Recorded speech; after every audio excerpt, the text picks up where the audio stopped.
Dona Prazeres, cigana das antigas, é uma sobrevivente. Aos 80 anos é senhora de muitas manhas, costumes, gestos e palavras que vêm de há muitos séculos. É a sua sina. Também marca-lhe aqui na sua sina. Elevou-se numa amizade do homem que a senhora gostava, não se elevou no dinheiro.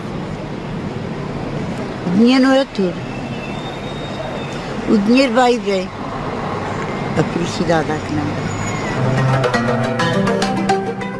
Ler a sina, o passado e o futuro, tem sido a sina de muitas velhas ciganas obrigadas a sobreviver, por muito que a arte e o engenho de ler na mão se venham a perder aos poucos. São elas, as mulheres, as guardiãs da família e das tradições de um povo com uma longa sina de sortes e, sobretudo, de azares. E são as mulheres, mais uma vez, que nos últimos anos têm lutado contra a severa e longa sina da comunidade cigana. Têm mais portas abertas os imigrantes que nós que somos portugueses. Há um certo racismo com a comunidade cigana. Sem dúvida. Sentiu isso alguma vez? Eu sinto isso todos os dias. Não digo todos os dias, porque as pessoas com quem lido já são pessoas que me são queridas, mas sim, em certas alturas sinto. Sr. Secretário de Estado, tem sido uma sina ser cigano? Eu disse, se não fosse uma sina, o meu amigo não estava aqui a falar comigo, ou seja, não sendo, é uma sina boa, mas é uma sina. É um preconceito enorme e é uma coisa que nos faz sentir muito mal, mas porquê? Porquê é que cigano tem que ser sujo, feio, com ranho ou fazer mal? O cigano também tem coisas boas, como há uns que têm coisas más, como em tudo. Bons e maus, fugindo não se sabe bem de quê, os ciganos pegaram na trouxa e migraram do noroeste da Índia para a Europa no século X. Ainda Portugal não era Portugal. Espalharam-se pelo continente e há mais de 600 anos chegaram ao extremo ocidental da Península Ibérica. E se muitos outros povos foram engolidos por outros ou se misturaram entre si, como os lusitanos, os mouros, os celtas ou os visigodos, os ciganos resistiram, sabe-se lá como e a que preço.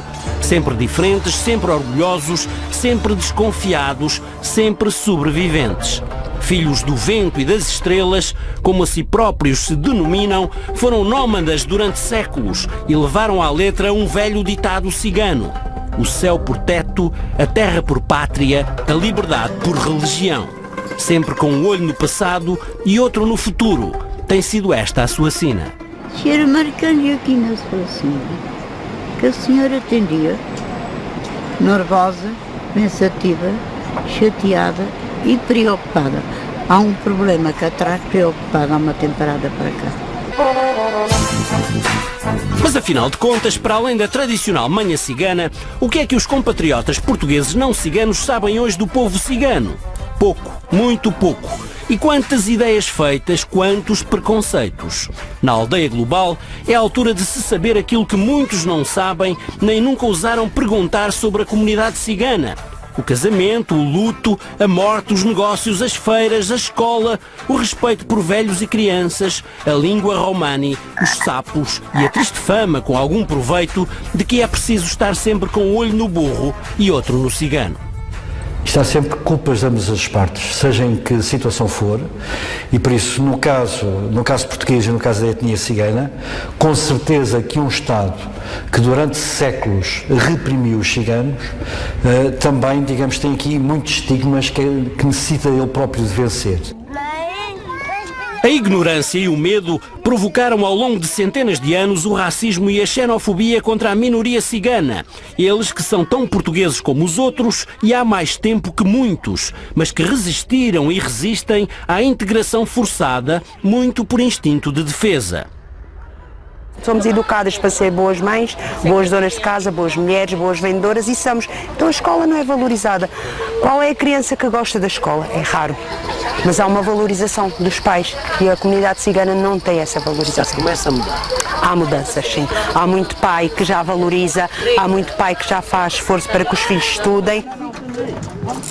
Mas mudam-se os tempos e mudam-se algumas vontades. Estas jovens ciganas já foram feirantes, mas hoje lutam por um sonho: tirar um curso de formação, de culinária, de cafetaria, de cabeleireira, de maquilhadora. Casadas muito jovens, mães de vários filhos, reúnem-se na Arrentela, Seixal, na Associação para o Desenvolvimento das Mulheres Ciganas, que conta com alguns apoios oficiais. mete-me um rímel. Manuela Maia, 29 anos, mãe de 3 filhos, já foi feirante, mas está agora desempregada. Quer tirar aqui um curso de cafetaria. Vive do trabalho do marido, ainda feirante, e do rendimento social de inserção. O nosso nível de vida era uma vergonha até nós termos o RSI. Nós, se o fizemos, foi mesmo por necessidade. E eu fui à assistente social e expliquei o meu caso e disse, olha, as férias acabaram, já não dá, e eu preciso de sustento para a minha vida. Então, assim faz o RSI que tu tens direito. Pode escolher, 2 peças, 1 euro, 2 peças. As feiras já deram o que tinham a dar. Os chineses rebentaram com o negócio tradicional dos ciganos. E depois, os estudos são poucos. Nós não temos muitos estudos. Todas nós temos poucos estudos. Que estudos é que a menina? Eu tenho o 6º ano. 6º ano. Há meninas ciganas que nem têm menos. E a menina que é 6º ano. 6º ano. Mas há quem tenha menos. Não queriam continuar a estudar? Eu gostava, mas pronto, de momento sou casada, tenho 3 filhos, é assim um bocadinho apertado. A igualdade às vezes não é o suficiente. Tem que haver justiça, porque se houver igualdade e tivermos num campo de futebol a ver um jogo e eu tiver 1,70 m e você 1,50 m, a igualdade não está igual, eu vejo tudo, você não vê nada. Quer a mediadora Noel dizer que logo à partida os ciganos têm menos hipóteses de vingar na vida, até como trabalhadores por conta de outrem. Você, se tiver uma cafetaria, aceita uma pessoa cigana para trabalhar? Numa lavandaria? Para alugar uma casa? Ninguém aceita. É natural depois. Temos que fazer o nosso próprio negócio, a nossa própria subsistência, porque temos todas as portas fechadas no nosso país.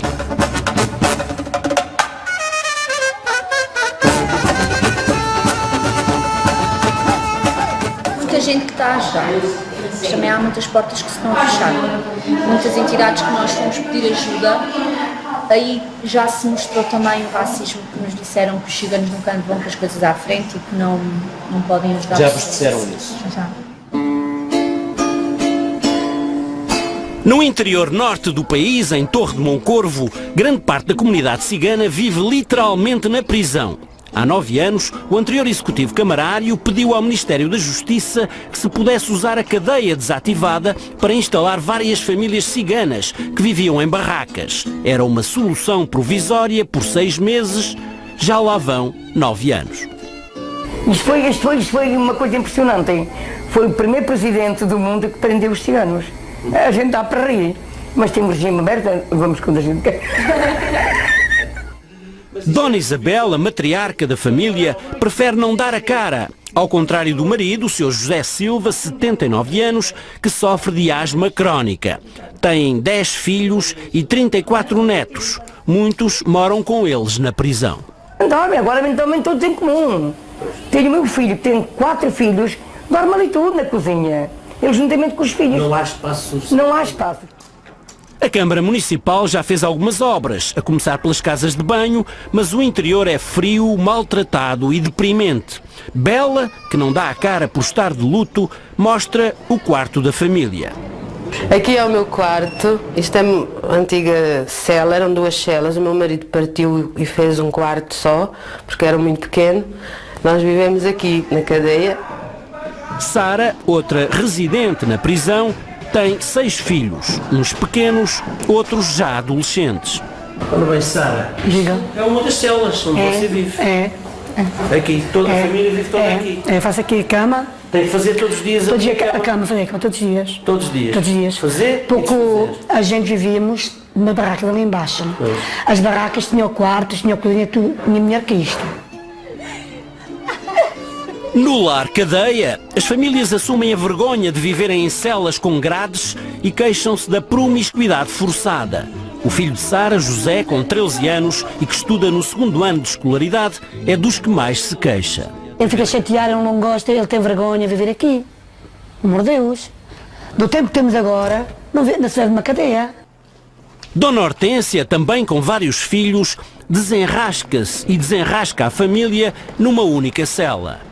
É quarto, é uma sala, e cozinha. Cama, cozinha, tudo junto. Dona Hortência explica que só a filha mais velhinha, com 11 anos, tem direito a uma cela individual.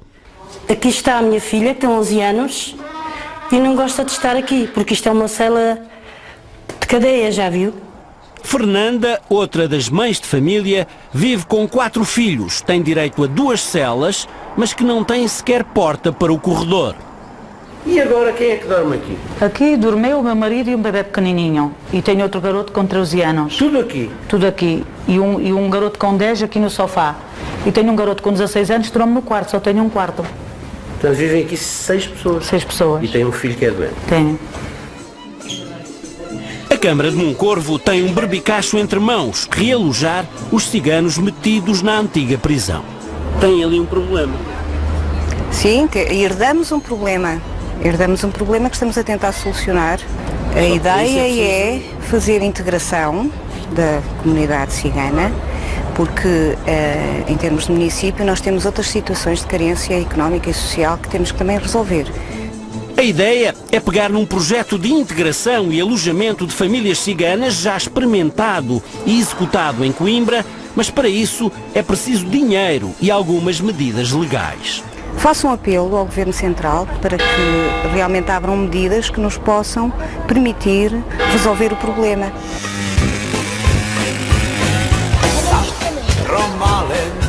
A família mais próxima é o núcleo do universo cigano. Mas há grandes rivalidades entre famílias. Curiosamente ou não, no último estudo nacional sobre as comunidades ciganas, à pergunta quem é que não gostaria de ter como vizinho, a maioria dos inquiridos respondeu outros ciganos. Ou seja, muitos ciganos não querem ter outros ciganos como vizinhos. Mas é claro que todos querem uma casinha em condições. Gostava de ter quartinhos para os meus garotos, tenho 4 garotos. E sem grades? Sem grades. Comprar umas caminhas para eles terem, como os outros garotos. Eles andam na escola, têm vergonha de viver aqui. E assim se vai vivendo na prisão de Moncorvo, onde os vidros partidos deixam passar por entre as grades os canos do aquecimento para a rua. Um perigo entre outros perigos, uma sina entre outras sinas. A meia dúzia de quilómetros de Moncorvo, no Carvalhal, vive a família Faneca. Alcina Faneca, 24 anos, é advogada no Porto e vem passar os fins de semana à casa.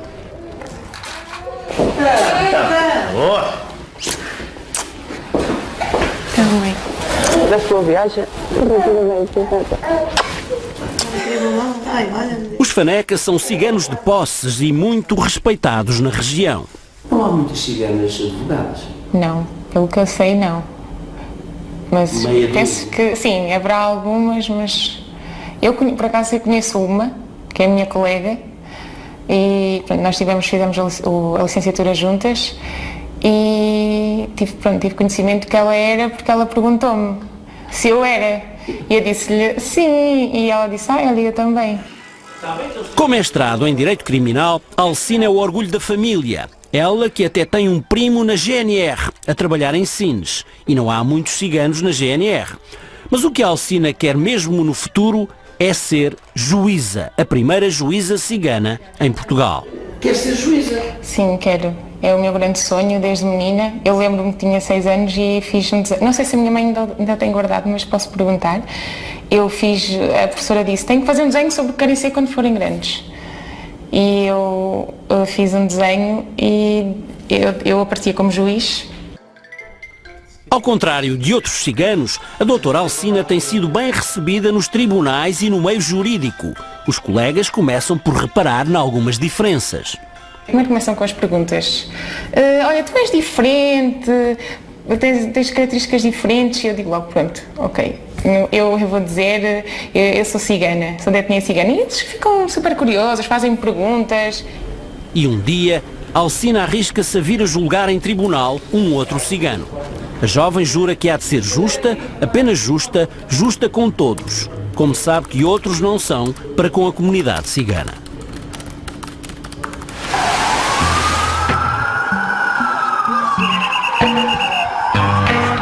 Nas televisões, a maioria das vezes que os ciganos têm direito a aparecer no ecrã é em situações de crime, confusão ou violência.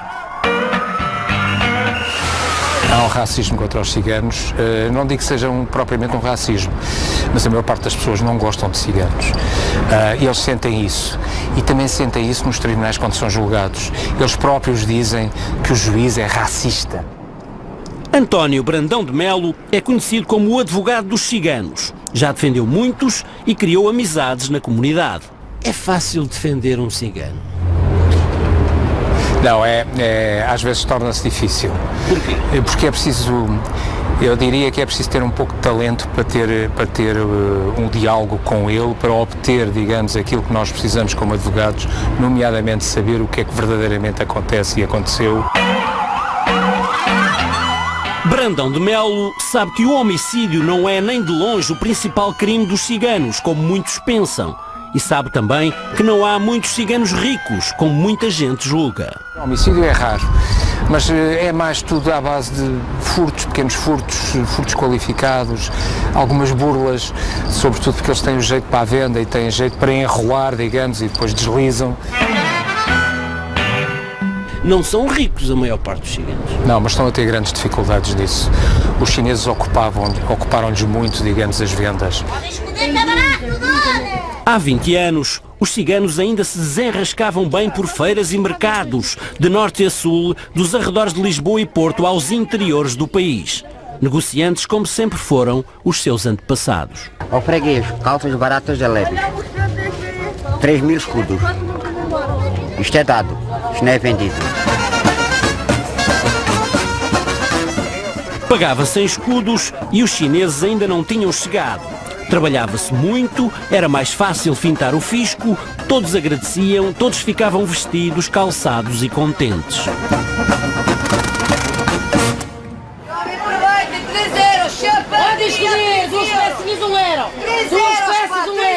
Hoje, o negócio já não é o que era e até os euros baralham.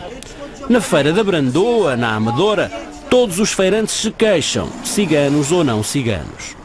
E dizem até que os chineses têm estragado muito o negócio, é verdade? É verdade. Porquê? Sei lá, é diferente, as roupas mais baratas dos chineses. Conseguem fazer mais barato que os ciganos? Os ciganos. Os ciganos vendem uma peça a 5 euros e eles vendem a 2,5 euros. Os chineses, mais barato. Há muita gente, até mesmo da comunidade cigana, que estão a deixar o negócio. A deixar o negócio. É verdade? É. É verdade. É. O meu pai já deixou. O teu pai já deixou? O meu pai e a minha mãe deixaram de vender. Porquê?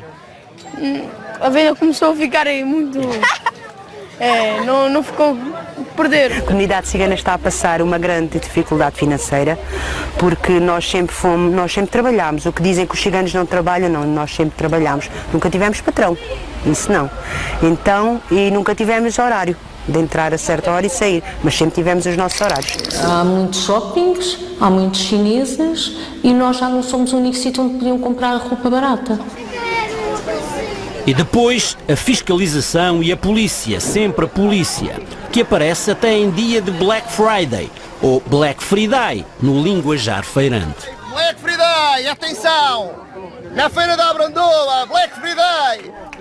E lá se vão os sapatos baratuchos, mas sem a papelada em ordem, para a carrinha da polícia, provavelmente graças a uma qualquer denúncia anónima.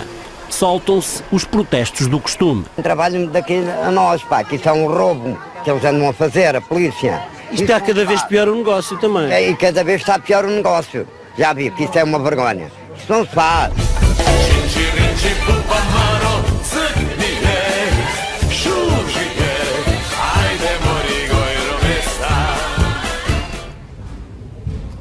Carlos Miguel já foi conhecido simplesmente como o filho do Carlos Cigano. É advogado, foi presidente da Câmara de Torres Vedras e é hoje secretário de Estado das autarquias locais, com espaçoso gabinete no Terreiro do Paço. Filho de um cigano e de uma não cigana, nunca ganhou a vida em feiras, mas conhece bem os dois lados da moeda. Desde sempre que cresci enquanto filho do Carlos Cigano, por isso, para mim sempre foi uma coisa natural ser cigano. Sem rodeios, Carlos Miguel fala em discriminação. Os ciganos são vítimas de discriminação em Portugal, como todos aqueles que têm situações económicas débeis têm problemas em Portugal. A etnia, sendo reprimida também durante séculos, criou uma série de autodefesas que por vezes não lhes permite responder de forma mais ativa àquilo que são políticas de melhor integração e melhor socialização.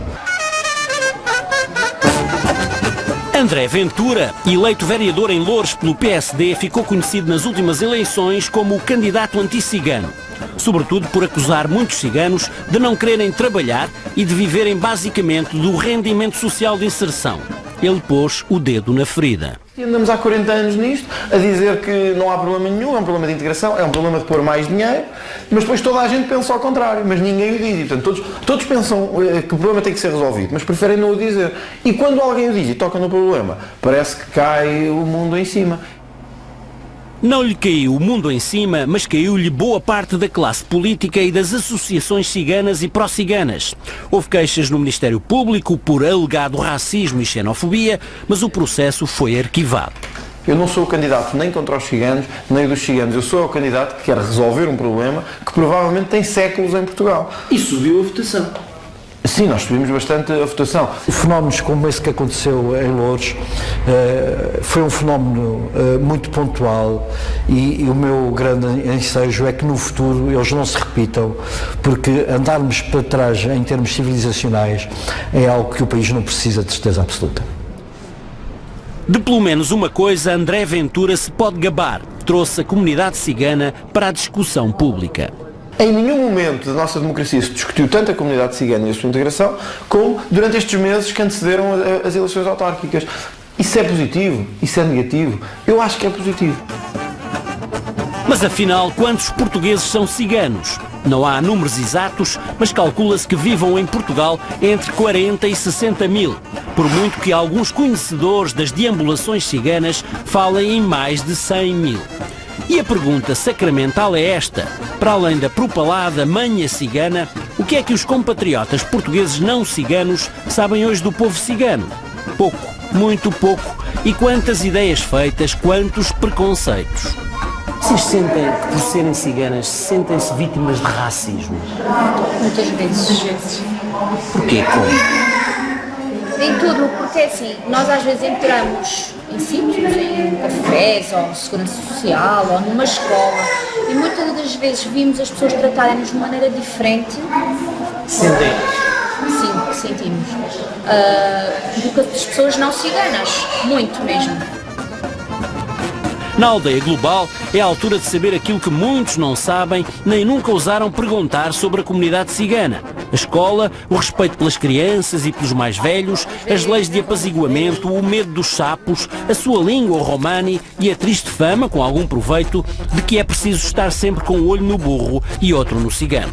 E tudo isto é o que se verá mais à frente nesta longa sina dos ciganos.